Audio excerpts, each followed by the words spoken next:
Përshëndetje miq dhe mirë se erdhët në studion e emisionit Pa i Gjurmë. Jemi live këtu në ekranin e Report TV, ku si çdo ditë dhe ditën e sotme do të jemi rreth 1 orë në transmetim dhe redaksia e emisionit Pa i Gjurmë. Ditën e sotme do të prezantojë historinë e një të riu, bëhet fjalë për një rast urgjent që është denoncuar ditën e sotme për një 17 vjeçar nga Durrësi.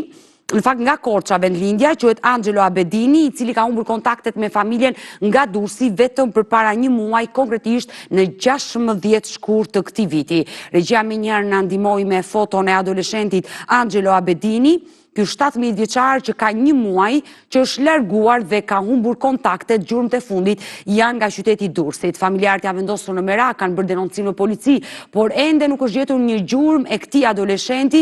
Babai i tij, zoti Endri Abedini, ka udhëtuar nga Korça, ka ardhur në orët e para të mëngjesit në redaksinë e emisionit Pa i Gjurmë dhe ka kërkuar me urgjencë që ditën e sotme të jetë pjesë e këtij programi dhe të kërkojë ndihmë për djalin e tij. Të detyruar dhe i kërkojnë ndjes zotrisë që ne kishim planifikuar për emisionin sot, e kemi anulluar për të qenë sot të transmetim me historinë e këtij 17 vjeçari. Dua të përshëndes babain e Angelos, Endri Abedini, përshëndetje. Vetëm në shëndetje. I dashur Endri, ka ardhur sot në orët e para të mëngjesit dhe realisht ke kërkuar që ti jesh sot në emision me shpresën që mund të mësosh diçka për djalin. Por do jemi gjatë bashkë në studio, do marrë fesh të histori, por dua të pyes fillimisht çfarë ndodhi në 16 shkurt? Si ku djali? Kuptoj për ata në djalin e babi tha se do vetë në punët, për më të mua tha se të punoj tha dhe se të kthehem. A iku nga Korça në Durrës, ta do iki për punë në Durrës? Në qytetin e Korçës, po? Tha se të vetë ta në të punoj tha dhe të vita. Po nuk vinte djali në shkollë? E kishte lajnë në shkollën, e kupton se ishte me heturim. Me çfarë punonte? Çfarë punë bënte djali? Jo me dru, me lavazh, punë të ndryshme. Atë ditë ai doli nga shtëpia dhe nuk u kthye. Unë uroj dhe shpresoj që sot të ndiqemi i dashur Endri në këtë transmetim live me shpresën që mund të marrim ndonjë lajm, ndonjë informacion dhe një regjia të na japi foton e Angelo Abedinit, ky 17 vjeçar korçar që është larguar nga shtëpia në mëngjesin e 16 shkurtit dhe nuk dihet se çfarë ka ndodhur me fatin e tij. Babai i tij do të tregoj vetëm pak minuta më pas historinë e të birit, kushdo që e njeh ka informacion për Angelo Abedinin, është i lutur të lidhet me redaksinë e emisionit Pa i Gjurmë, vazhdimisht i jap kontaktet tona, ne kemi 2 numra në dispozicion, një numër fiks dhe një numër celular që ndodhet poshtë ekranit tuaj të dashur miq, por ju mund të na shkruani dhe në faqen tonë të Facebookut Pa i Gjurmë Report TV. I dashur Endri, do qëndrosh me mua. Por fillimisht dua të prezantoj një histori dhe të jap një lajm jo fort të mirë për një histori që e kemi trajtuar vitin e kaluar, nëntorin e vitit kaluar dashur miq, ku trajtuam historinë e një 74 vjeçari me emrin Hakis Sala. Regjia do më ndihmoj me pasaportën e Hakis Salës, 74 vjeçari nga Tirana, i cili ishte shtruar në spital, kishte kryer një operacion dhe në 1 nëntor ai kishte dalë nga spitali duke mos njoftuar askënd dhe nga ai moment nuk dije se çfarë ndodhi me fatin e Hakis Salës.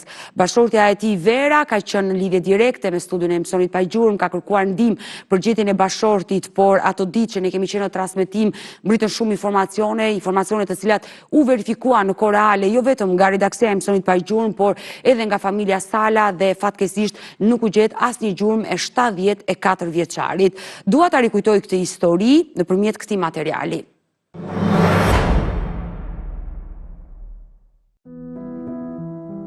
Prej një nëntorit të vitit 2025, familja Sala po kalon ditët më të vështira të jetës. Hakis Sala, 74 vjeç, u zhduk mëngjesin e një nëntorit pa gjurmë nga mbijetët e spitalit Nën Tereza, ku ishte i shtruar për trajtim mjekësor. I moshuari ndodhej në repartin e urologjisë, pasi kishte kryer një ndërhyrje kirurgjikale. Sipas bashortes, Hakiu ishte operuar me 31 tetor dhe vetëm 24 orë më pas kishte dalë nga dhoma e spitalit pa njoftuar askënd. Ai ishte i veshur me pijama blu dhe një palë shapka kur zbriti dhe doli nga godina spitalore. Bashkëshortja me lot në sy kujton minutat e fundit të tij. Unë i dhash bukë dhe i thash, Rita shtriu një çik se ke gjithë natën je pa gjumë. Mirë, më tha mua sa të shkoj, thash unë të flas poshtë që si do bëhet, do vjet kartoteli prap apo jo. Dhe unë zbres poshtë. Dhe çfarë ndodhi? Kur ti shkove poshtë për të takuar doktorin, i ngjitu lart dhe nuk e ke gjetur në dhomë. Po. shkova aty ato që ishin të dhomës, më thanë doli. Prej 1 nëntorit nuk e asë informacion për bashortin. Dhe ne s'dim qa bëjmë, djelëm të urgjenca. Gjatë trajtimit të rastit në pagjurmë janë mbledhur të pakta informacionet për Hakisalën. I vetmi sinjal erdhi nga një qytetar i cili dyshonte se e kishte parë të moshuarin pranë zonës së Zogut të Zi. Kamera Report TV shkoi edhe për verifikim në këtë zonë, por fatkeqësisht nuk u gjet asnjë gjurmë e tij. Familjarët gjatë kërkimeve kanë kërkuar vazhdimisht që të hapeshin kamerat e sigurisë brenda qendrës spitalore Nën Tereza, por ato u hapën disa ditë më vonë. Fal këtyre pamjeve arrit të kapet momenti kur i moshuari ka dalë nga hyrja e pasme e urologjisë, me 1 nëntor, rreth orës 1. Bashkëshortja e 74 vjeçarit Vera Sala ka bërë thirrje të vazhdueshme në emisionin Pa Gjurmë, me shpresën që do të merrte një informacion apo dhe ndonjë reagim nga institucionet përkatëse. Sot ajo rikthehet përsëri me informacione të reja, por çfarë ka ndodhur me 74 vjeçarin? A është gjetur ai? Çfarë ka ndodhur prej datës 1 nëntor? Të gjitha këto pyetje sot do të marrin përgjigje nga bashortja e 74 vjeçarit.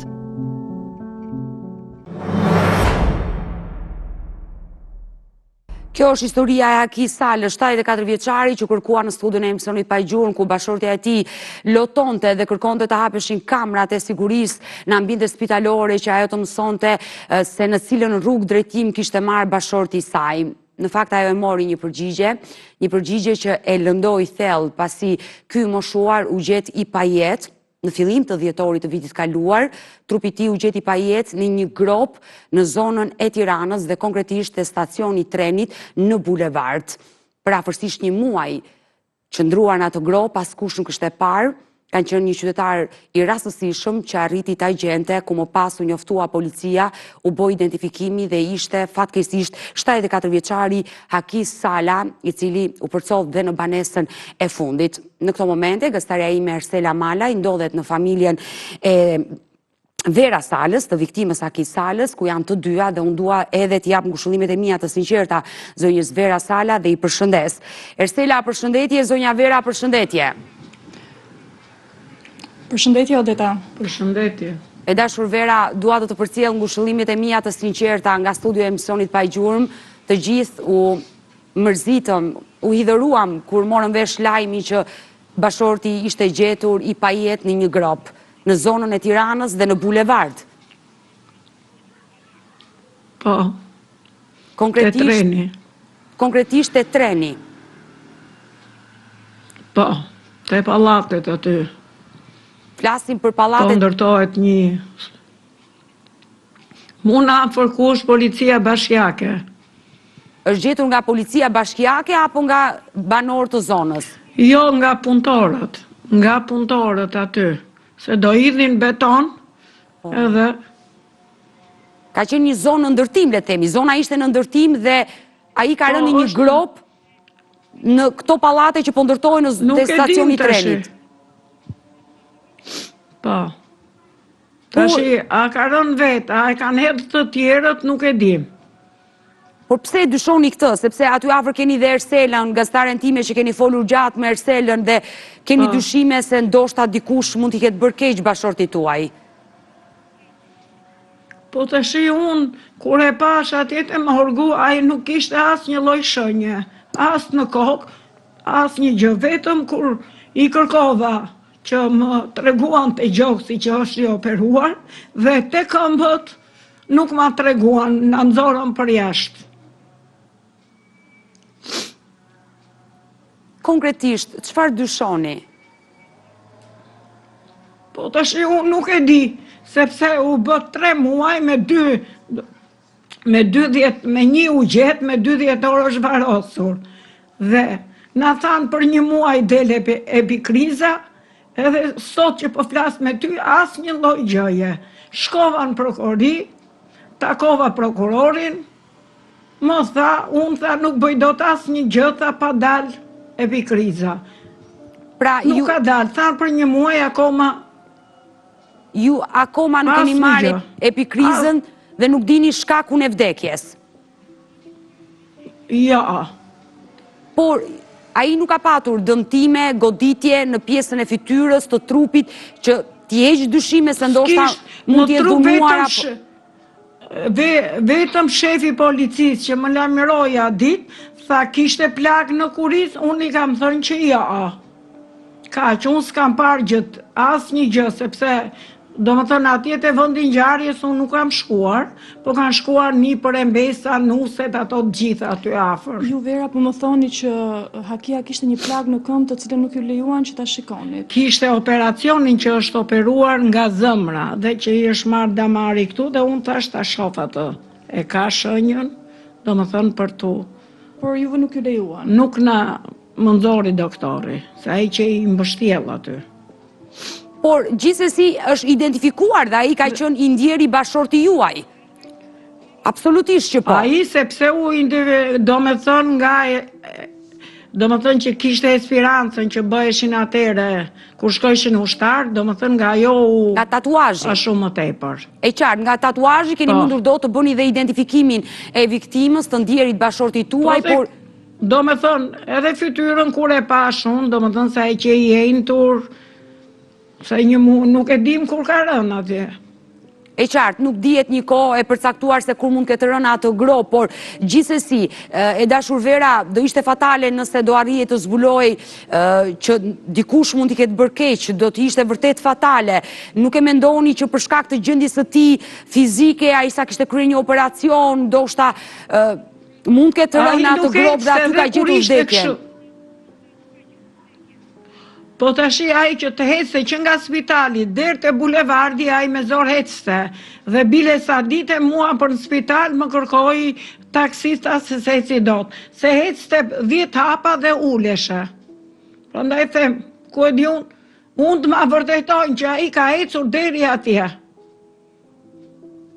Mua s'mu hap as një kamerë. U bë 3 muaj, do thonë që 10 dit janë kamerat edhe s'ka më. Se bulevardi atje s'ka kamera. E dashur Vera, unë e kuptoj. Si do bëhet kjo punë, nuk e di. E dashur Vera, përpos dhimbjes së madhe. Ka shteta s'ka, nuk e di që mos. E qartë, përpos dhimbjes së madhe që ke për humbjen e bashortit, një muaj kërkime, tortur, ne kemi folur në telefon, ti vetëm qaje, ulërie, dhe fatkeqësisht në 1 dhjetor mësove vdekjen e bashortit, sot je në zi, dhimbja është e madhe për humbjen e tij, unë të mirë kuptoj për këtë pjesë, por ke dhe dyshime që fakti që ka kaluar 3 muaj dhe ende nuk ka dalë ekspertiza mjekoligjore për të mësuar shkakun e vërtet të vdekjes së bashortit, ty të bën që të dyshosh që ndoshta diçka më e keqe mund të ketë ndodhur. Unë nuk e di që mos, se do më thënë unë e shtrova në spital dhe mos asnjë gjë nuk po bëhet. Nuk e di ç'a të them. Pse jemi pensionist dhe mos bëhet se të kishin njërin e tyre s'do kishin lënë vend e gur pa ashu. Unë nuk e di ç'a shteti është ky. 3 muaj. Mos me më dhënë një haber.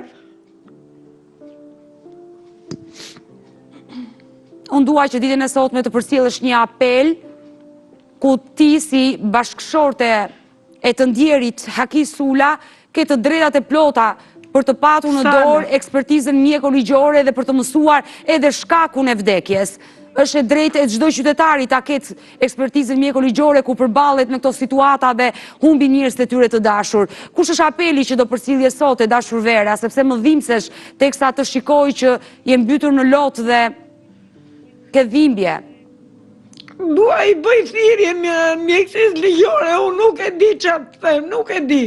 Do më bëj si te policia 4 që nuk më dhanë asnjë, vetëm një se ju e dini, vetëm një a shumë kam dhënë, një fotografi që ka zbritur nga shkallë, se ka dalë nga spitali asnjë.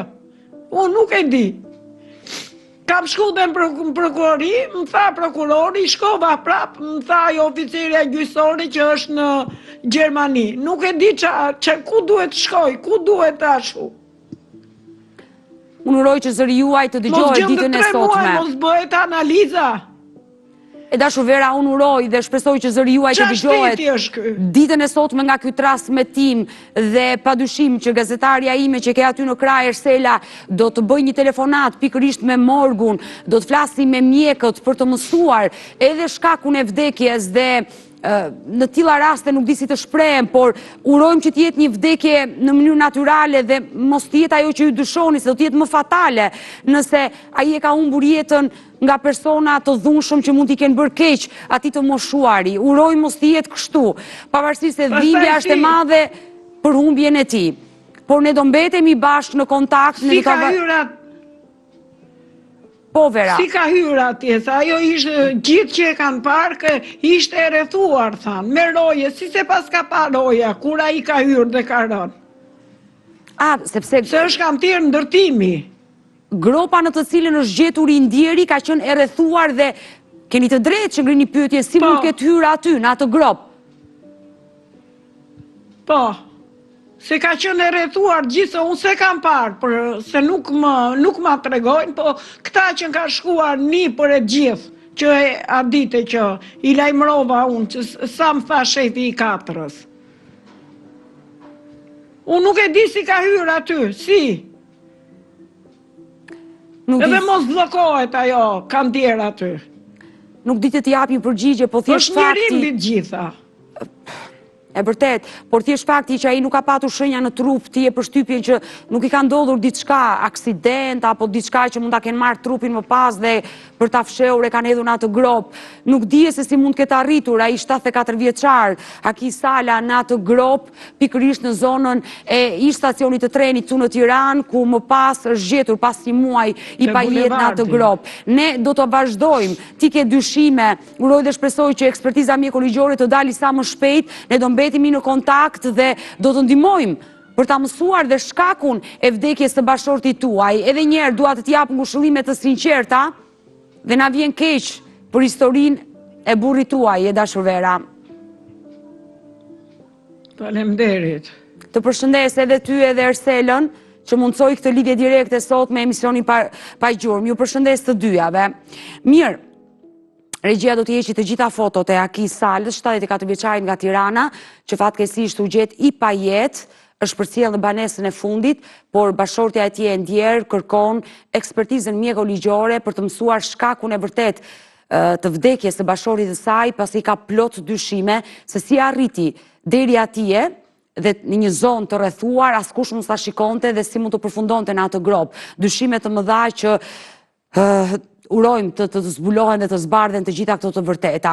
Mirë, nga historia e Aki Salës, ne do të bëjmë një shkëputje dashurmish, do të kalojmë tek një këshill mjekësore, do të jemi tek Obeni dhe do rikthehemi me historinë e Angelo Abedini, 17 vjeçarit nga Korça, i cili është zhdukur në rrethana misterioze mëngjesin e 16 shkurtit, vetëm përpara një muaji, ku ai i ka thënë babait vet që do të nisej në punë dhe nuk është kthyer më. Por gjurmët e fundit janë nga qyteti Durrësit. Është babai i tij, Endri Abedini, me mua në studio, i cili ditën e sotme do i rrethej këtë histori, do kërkoj ndihmë për gjetjen e të birit, por pas pak ne do të kemi një lidhje edhe nënën e tij, Emelinda Mustafa, e cila është duke na pritur në një lidhje nga qyteti i Korçës. Mirë, jemi rikthyer në studio dashurmish, ku në këto momente do të flasim për historinë e humbjes së një adoleshenti korçar, quhet Angelo Abedini. Regjia na ndihmon me foton e Angelos, 17 vjeçari nga Korça, që është larguar nga banesa në 16 shkurt, vetëm përpara një muaji dhe nuk dihet se çfarë ka ndodhur me fatin e tij.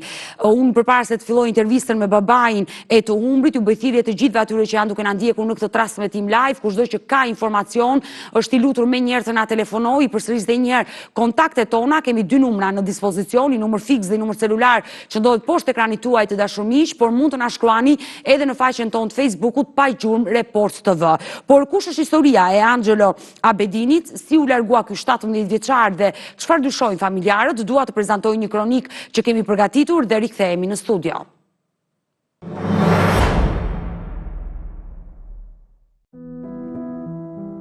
Një baba nga Korça kërkon ndihmë për të gjetur djalin e tij 17 vjeçar, i cili prej disa javësh ka humbur çdo kontakt me familjen. Endri Abedini ka mbërritur sot në redaksinë e emisionit Pa Gjurmë për të denoncuar zhdukjen e djalit të tij, Angelo Abedini. Sipas tij, 17 vjeçari është larguar nga shtëpia me 16 shkurt, që prej asaj dite familja nuk ka asnjë informacion për vendodhjen e tij. Babai tregon se atë ditë Angelo ishte nisur drejt Durrësit, por nuk është kthyer më në shtëpi dhe që atëherë nuk ka komunikuar me asnjë nga familjarët. Endri Abedini shprehet se djali i tij kishte pasur dhe probleme me drejtsinë. Sipas tij, 17 vjeçari ishte dënuar nga policia e Korçës për një rast vjedhje dhe se ishte në mas detyrim paraqitje. Megjithatë, babai pretendon se djali është fajsuar padrejtisht, duke shtuar se vjedhjen e kishte kryer një shoku i tij, më i madh në moshë, i cili më pas ja kishte faturuar fajin Angelos. Sipas familjes, Angelo nuk frekuentonte shkollën, por punonte në një lavazh për të ndihmuar ekonomikisht familjen. Të ardhurat që ai siguronte nga puna shërbenin për të mbajtur shtëpinë dhe për të ndihmuar prindrit dhe motrat e tij. Familja e Abedinit përbëhet nga 6 anëtar. Endri është babai i 4 fëmijëve, 3 vajzave dhe një djali, ndërsa jetojnë në një banesë të dhënë nga Bashkia e Korçës. Ai tregon se familja mbijeton me ndihmën ekonomike që u jep bashkia, pasi vetë nuk është i aftë për të punuar për shkak të problemeve shëndetësore. Për këtë arsye ai përfiton dhe një pagesë kempi për 115.000 lekësh, mes lotësh dhe shqetësimit për fatin e të birit. Endri Abedini apelon për ndihmë nga të gjithë ata që mund të kenë informacione për vendodhjen e Angelos, me shpresën se djali i tij do të rikthehet sërish pranë familjes.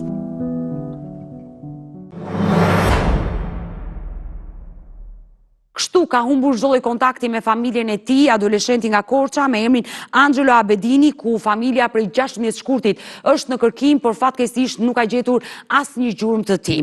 I dashur Endri, më trego çfarë ndodhi në 16 shkurt? Pra, si humbe kontaktet me djalin? Dua të them dhe diçka. E kuptoj që ke një pengesë me të folurën, mos u vër fare në siklet, nuk do të paragjykoj askur, sepse ma the dhe përpara se hynim në transmetim, je një babai që ke dhimbje për humbjen e djalit, mos u vendos as një siklet, konsideroje këtë studio si shtëpinë tënde dhe urojmë dhe shpresojmë ta gjejmë djalin tënd. Kështu që do të dëgjoj me vëmendje ditën e sotme. Iku që në ti, jadi ishte ora një të bazëtitis. Po. Ta në babi tha që të vetit o punoj tha dhe të këtejmë, tha. Rita të inte nuk edhi. Pas e kam ikur se qëto familje që nësoj në time, se mos ishte ka mamaja, ka motra, ka vezit, as e kam ikur në policin e Korçës. A më ben e nëntim. Po, bët një denoncim polici për humbjen e djalit, po? Ashunën e nëntim, asë politik votës e së nuk bëjnë e një gjaja, ku ta gjemi, në ta gjemi, thote, ka për e të dyte ka, se për lagojt. Djali është larguar dhe njërë tjetër nga shtëpia. Kur ka ndodhur hera e parë? Për bëjnë afë një 4 muaj e ca. Para 4 muajve? Po ku ishte për para 4 muajve? Ite në Durrës. Në Durrës. Dhe qëfar bënde djali në Durrës? Qëfar ju tha kur e erdhi në shtëpi? Aty nuk më të kovi gjë. Po sa ditë që ndroj në Durrës? Afë një 2 javë dhe i ku këtyjeve vetë. Po mirë, se tani është pak e rrezikshme një adoleshent të iki nga shtëpia 2 javë, mos kontaktoj familjen dhe të kthehet pas 2 javëve në shtëpi, është pak e frikshme. Kur djali u kthye, i dashur Endri, u kthye nga Durrësi, ku kishte fletur? Ku i kështë gjetur ushimin? Kush e kështë strehuar? Për në babi ta se e shëpura në policijet, se shabet edhe në nëncimu në para 4 muajve, se pa i këkonin, edhe në djali që kako i ka Durrësi, mora në djali në ova në kusmaretin e Korçës. Po? Se për ta i qërë denoncimin, e qartë, e kuftoj, po? Në këtone edhe i ku e mi tha në policia në djali ta me qëpë, pas ke e tendu në këtu ta në Culilat të Durrësit. E di unë ku i bikë në Culilat. Po, me kë ishte shoqëruar? Qëfar të tha të djali në shtëpi? Vetë ta që kononja të tha me një lokal ta, po i tenja në plejlar të koshjeve të lokali, tha dhe mi pëti në ushim ata. Pra, djalit ka tërguar që ka fletur në një lokal, ka punuar aty? Ja është ta tha se në linja ta. Po si mundet një fëmijë 17 vjeçar të fëmijë jashtë 2 javë dhe të punoj? Mendon që të ka gënjur? Po. Që s'ka thënë të vërtetën? Po. Se 2 javë të flesh jashtë? Po, e e pa mundur se të flesh në këtë kopë, në këtë të vëshirën, se të flesh për jashtë, se jemi dhe neve dhe kemi në E qartë, por djali probleme të kishte sjellën përpara, le të themi, është një djalë problematik? Ara një viteta, po, u ka të hrua me një shok në Korçët. Dhe është dënuar për çfarë? Jo, më për punin e telefonit. Kishte bërvjedhje? Shoku i këtij. Do me thënë, le të themi që djali ka pasur një shoqëri jo të mirë, një shoqëri të keqe që mund ta ketë futur në një rrugë të keqe. Dhe pasaja ikën se më futën djalin një atë 2 orë në polici, po. Dhe ma kalan me detyrim paraqitje. Akoma me detyrim. Pra, djali është me detyrim paraqitje, sepse është ende duke hetuar ngjarja e një vjedhje që ka ndodhur përpara disa kohëve. Dhe ai figuron i zhdukur. Mirë, më lejo të bëj një thirrje i dashur Endri në këto momente, kushdo që është duke na ndjekur, duke i bërë thirrje edhe shoqërisë të Angelo Abedinit, ky 17 vjeçar, ku babai vet po tregon që le të themi nuk është hera e parë që ai ishte larguar nga shtëpia, është larguar dhe përpara 4 muajve 2 javë nga shtëpia dhe ka qëndruar në qytetin e Durrësit dhe pas 2 javëve që është kthyer në familje kishte treguar se kishte fletur jashtë. Ndërkohë babai dyshon që ai e ka gënjur, nuk i ka treguar të vërtetën dhe le të themi që një adoleshent i cili mund të jetë shoqëruar me persona jo fort të mirë, që mund ta kenë futur në një rrugë të keqe dhe ndoshta nuk dije se çfarë mund të kenë ndodhur me fatin e tij në këtë 1 muaj që është larguar për herë të dytë nga shtëpia.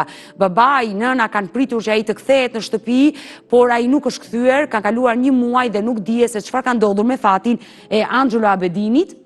Jeni duke parë foton e 17 vjeçarit Korçar, një adoleshent që është larguar nga banesa dhe fatkeqësisht nuk dije se çfarë ka ndodhur me të. Kushdo që ka informacion, kushdo që e njeh Angelo Abedinin, kushdo që mund të di diçka për këtë adoleshent, mos të hezitoj të lidhet me redaksinë e emisionit Pa Gjurmë, pasi babai i tij Endri është në kërkim të djalit, ka ardhur nga Korça ditën e sotme për të qenë pjesë e studios së emisionit Pa Gjurmë, me shpresën që dikush do ta telefonoj dhe do t'i japi një lajm për djalin. Ne urojmë dhe shpresojmë që Angelo Abedini të jetë mirë, ndoshta mund të jetë rikthyer në Durrës, varet se ku fle, kush e strehon, me çfarë merret, por nëse janë duke na ndjekur, mos të hezitojnë ditën e sotme dhe vet Angela nëse është duke na ndjekur të na telefonoj, pasi familja është vendosur në merak dhe i dashur Endri është një moshë delikate. Adoleshenca është një moshë delikate ku këta të rinj ndonjëherë futen në një rrugë jo fort të mirë, nuk e kuptojnë çfarë dëmi i bëjnë vetes së tyre, i bëjnë familjes dhe largohen ashtu dhe nuk dihet, por Angela ka pasur telefon vet? Unë përse as ka pati në telefon se ja kam mbledhur se pas kam pyll atë numri. Pra nuk ka pasur telefon, ditën që ai është larguar në 6 pati telefonin. Po? Pati telefonin. E qartë? Për se armi pinja e mbytur. Ditën që iku, telefonin e mori me vete? Po. E mori. Por ju kur i bini sot telefonit është i fikur? I fikur. I fikur. Ose ka shitura, e di una se di. Nuk të ngelur pa para dhe mund ta ketë shitur? Për të ngrena, ose di, dhe mund ta ketë shitur. E ke numrin e djalit? Atë në umbër e Zora, për unë për rape në Zora. Po? E këto me këta me në këtë numër. Se ke numrin aty të djalit, mund të ma japësh? Jo, e në Zora në këtu, unë, në këtu e kam. Mi jep të ndihmoj unë për ta nxjerr? Ja.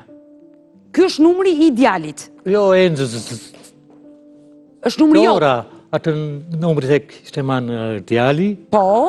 Tani atë numri se kështë ma në djali. E këti? E kam ku se i ka e menës.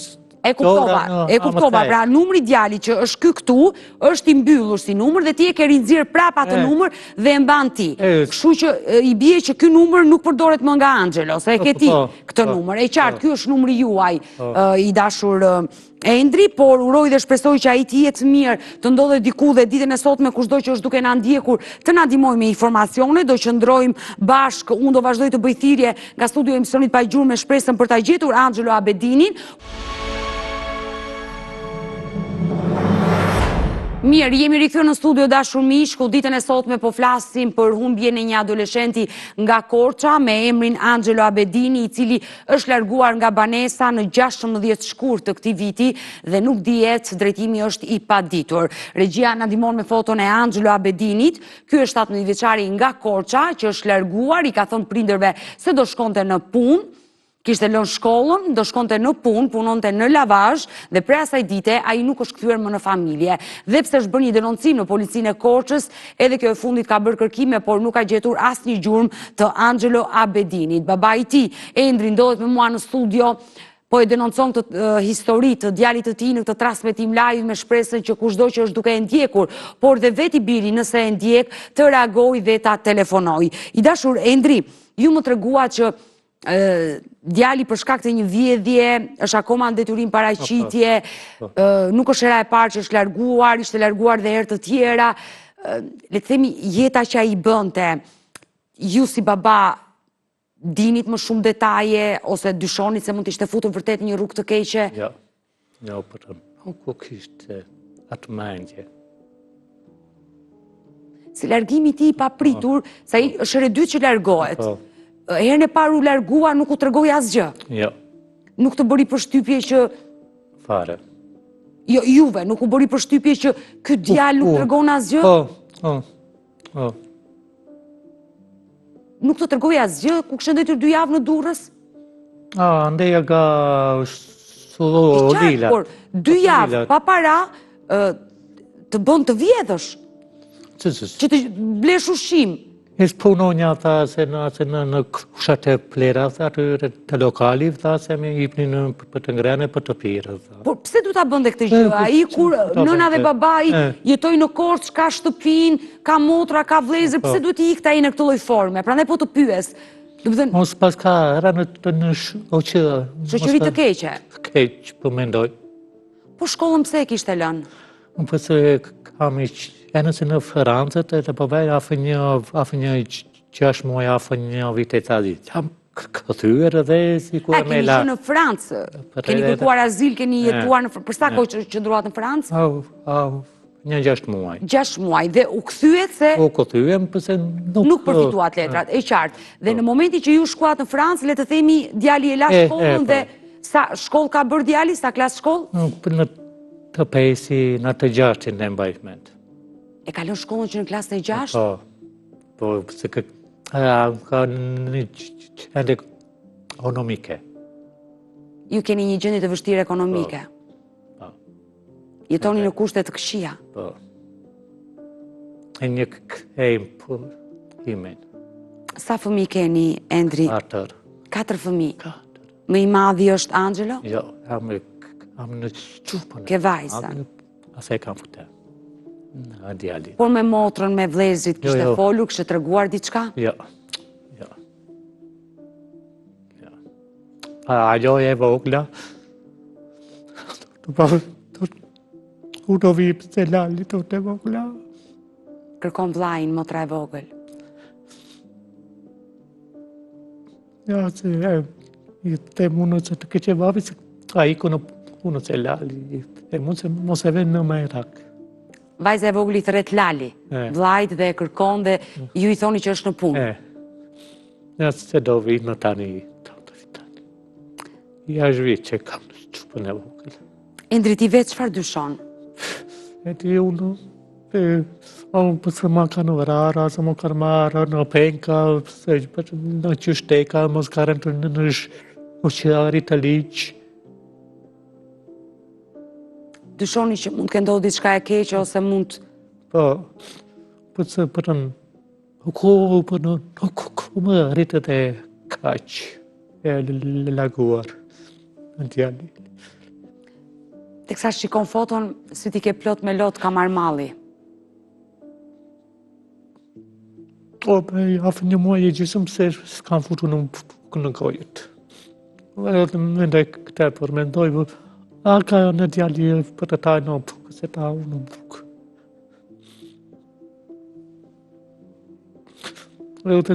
Kam iku dhe në policinë e Durrësit, kam bërë dhe Duke ditur që herën e fundit ai kishte humbur, ishte në Durrës, ju keni shkuar në Durrës me qëllim që mund të jetë prapë në Durrës, e kuptoj dhe mirë keni bërë. Dhe çfarë ju ka thënë policia e Durrësit? Më kanë bërë në auto këtë, që të më kemë tha që të marrim në telefonatë. Por ende nuk ka ardhur një telefonat dhe nuk dihet. Çfarë ka ndodhur me fatin e Angelo Abedini që ne urojmë ai të jetë shëndoshë mirë dhe ta di Angelo se sa vuan ti për të, ka ardhur në një studio televizive me një ekonomi të dobët dhe me shpirtin e vrarë. Uroj dhe shpresoj që ai të na dëgjojë, uroj të jetë mirë, një i ri që ndoshta mund të jetë bashkuar me bashkëmoshatara apo pak më të rritur për të bërë një jetë ndryshe nga ajo normalja, një jetë që të çon në rrugë të keqe dhe sjell dëme të mëdha për çdo që preferon ato lloj rruge. Uroj që kushdo që mund ta strehoj Angelo këtë 17 vjeçar, uroj të na ndjeki në këtë transmetim, të na ndihmojë me informacione, ai vërtet është 17 vjeç dhe për një vit mbush 18 dhe është në moshë madhore, por të paktën të telefonoj nënën dhe babain, sepse ata po vuajnë humbjen e tij dhe padyshim kur fëmia 1 muaj nuk të vjen në shtëpi, një baba mendon dhe më të keqen e mundshme, një nënë e cila ka shpërthyer në lot nga ana tjetër e telefonit e pamundur për të qenë pjesë e transmetimit ditën e sotme Elmelinda, e cila është duke na ndjekur dhe lutet dhe shpreson që i biri të jetë gjallë dhe të jetë shëndoshë mirë. I dashur Endri, nëse Angelo do na dëgjonte, çfarë do i thuash ti sot? Edhe se të kthehet. Më shpejt të kthehet. Të kthehet në shtëpi. Po të vinë në shpejt edhe të paraqitet aty ku e të paraqitet se po bën afër një ka detyrime ligjore, e qartë që ai duhet të paraqitet pikërisht në gjykatësh me detyrim paraqitje dhe ai ka 1 muaj që është larguar. I dashur Endri, ne do mbetemi bashkë në kontakt sepse ju do votoni, edhe pse është pasdite do niseni drejt Korçës sot, ne do mbetemi në kontakt, ne do të vazhdojmë kërkimet tona për Angelo Abedinit. Uroj dhe shpresoj që njerëzit të na telefonojnë, të marrim një lajm dhe informacion dhe uroj që ai të jetë shëndoshë mirë. Por si një i ri që le të themi largohet nga shtëpia dhe nuk e kupton dhimbjen që përjetojnë prindrit, uroj që ai të reagojë dhe të lidhet me ju. Kështu që të falenderoj që të pata sot në studio i dashur Endri. Mirë, me historinë e Angelo Abedini dashur miq, kemi ardhur në fund të programit, kemi ardhur në fund dhe për ditën e sotme. Unë ju falenderoj që ndroat me mua, ne bashkë do ritakojemi sërish nesër. Ju e dini që Pagjuhën vjen çdo ditë live, ora 16 këtu në ekranin e Report TV. Bashkë mirupafshim.